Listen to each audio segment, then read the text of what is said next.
The ballroom sparkled like something out of a movie.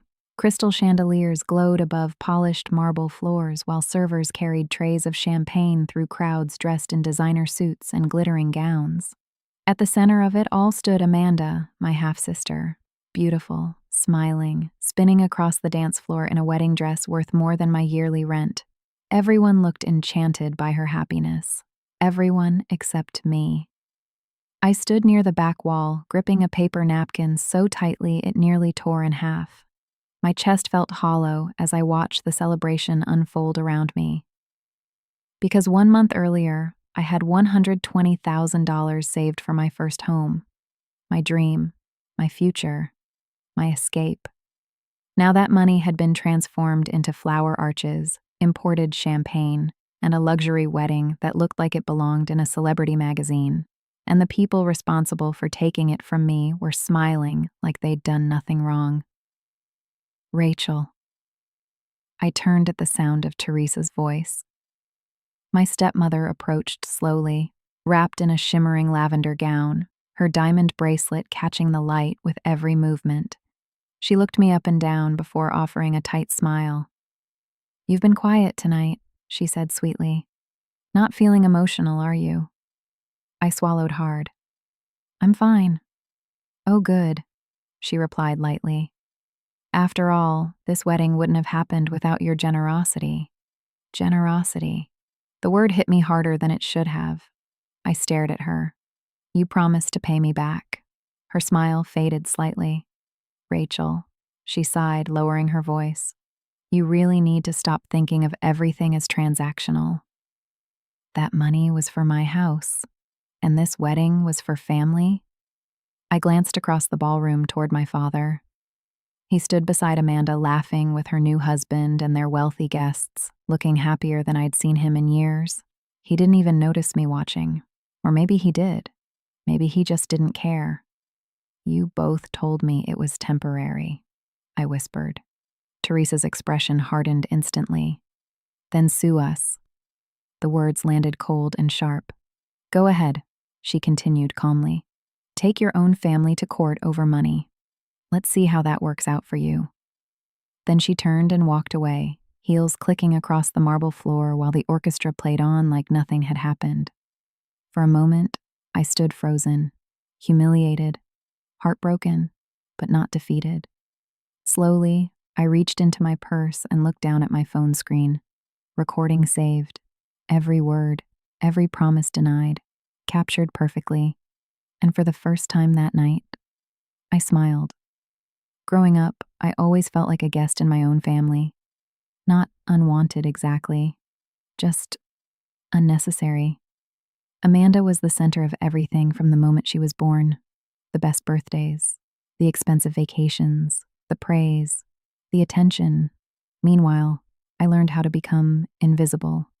I learned not to ask for too much, not to complain, not to expect fairness.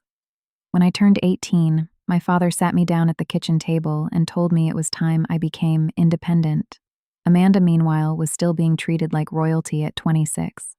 I worked through college alone, took extra shifts, skipped vacations, saved every possible dollar, and eventually, after years of sacrifice, I finally built something for myself. $120,000. Enough for a small home, enough for stability, enough for freedom. Then came the phone call. "Rachel," my father said one Tuesday afternoon, "we need your help." He explained that Amanda's wedding costs had become overwhelming. Venues, catering, deposits. Things had gotten out of control. "We just need a temporary loan," he assured me. "A few months max." I hesitated immediately. That money represented years of hard work. But then came the guilt. "We're family. It's Amanda's special day. You're the only person we can count on." And somehow, despite every warning inside me, I said yes. I transferred the money 3 days later. At first, they treated me differently. My father called more often. Teresa suddenly acted warm. Amanda even hugged me at a bridal fitting and said, "You saved this wedding." For one foolish moment, I thought maybe things were finally changing. Then the spending began. Luxury floral installations, designer shoes, a private yacht rehearsal dinner. Every week brought another extravagant expense funded by the money I had spent years earning. And every time I asked about repayment, I got excuses. Soon, after the wedding. Don't stress. Until finally, they stopped pretending entirely. The morning after the wedding, I sat alone in my apartment replaying Teresa's words in my head. Then sue us. Something inside me shifted. Not rage, clarity. For years, I kept trying to earn love from people who only valued what I could give them. But this wasn't love, it was manipulation wrapped in family language. That afternoon, I called a lawyer. I expected hesitation. Instead, after reviewing the messages and transfer records, he leaned back in his chair and said something I'll never forget. "Rachel, this isn't complicated. They made a financial agreement and failed to honor it." For the first time in weeks, I could breathe again. I wasn't crazy. I wasn't selfish. I had simply trusted the wrong people. The next few weeks became a blur of paperwork, emails, and evidence collection. Fortunately, my father and Teresa had left a trail behind them. Text messages thanking me for the loan, emails promising repayment. Even Amanda had sent messages calling it borrowed money. The deeper we dug, the clearer everything became. They never intended to repay me. They assumed guilt and family pressure would keep me silent forever. They underestimated me. When the court date finally arrived, my stomach twisted with nerves as I walked into the courtroom. My father barely looked at me. Teresa avoided eye contact completely. Amanda looked irritated, like this entire situation was inconveniencing her honeymoon plans. The hearing began quietly. My lawyer presented the transfers, the written promises, the messages. One by one, the truth unfolded in front of everyone, and slowly I watched confidence disappear from my father's face. The judge asked simple questions. "Did you receive the money?" "Yes." "Did you discuss repayment?" "Yes." "Did you repay the plaintiff?" Silence. My father shifted uncomfortably. "We intended to eventually—" "That wasn't the question," the judge interrupted firmly. The courtroom grew painfully quiet. Then it was my turn to speak. I stood slowly, hands trembling slightly, not from fear, from years of buried hurt finally reaching the surface. "I trusted them," I said softly. "I gave them everything I saved because they promised me I mattered too." My voice cracked briefly, but I continued. "I wasn't trying to buy a mansion. I just wanted a home, a future, stability." I glanced toward my father. But every time they had to choose between me and Amanda, they chose her. No one spoke. Even Teresa looked uncomfortable now. "I didn't file this lawsuit because of revenge," I continued quietly. "I filed it because I finally realized that being family doesn't give someone permission to use you." The judge nodded slowly. Then, after reviewing everything, he delivered the ruling. My father and stepmother were ordered to repay the full $120,000 plus interest.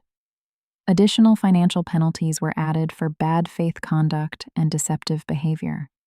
My father's face turned pale. Teresa looked furious. Amanda burst into tears. But me? I felt calm, not victorious, free. Months later, I stood on the balcony of my new home, watching the sunset spill gold across the sky. It wasn't a mansion, it wasn't extravagant, but it was mine.